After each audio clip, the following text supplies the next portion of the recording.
अस्सलामुअलैकुम। SVS मेरा नाम वकार असलम है। मैं डायलिसिस पेशेंट हाँ। मेरे हफ्ते 3 दफ़ा डायलिसिस हो रहे हैं और SVS मैं ਤੁਹਾਡਾ बड़ा शुक्रगुजार हाँ। ਤੁਸੀਂ हर महीने मैं 30,000 पहुँचा रहे हो। ਤੁਹਾਡੇ 30,000 ਦੇ ਨਾਲ मैं डायलिसिस करवा रहा।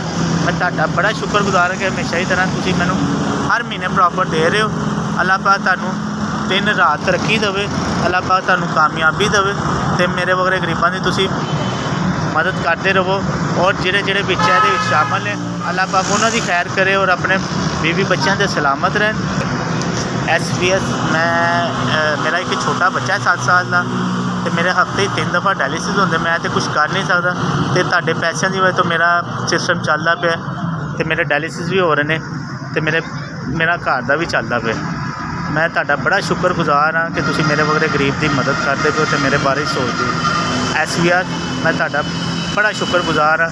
अल्लाह पाक ਤੁਹਾਨੂੰ सलामत रखे। ਜਿਹੜੀ मेरी मदद कर रहे हैं अल्लाह पाक उन्होंने दिन दुगनी रात दुगनी तरक्की देवे तो लंबी ज़िंदगी अता करे।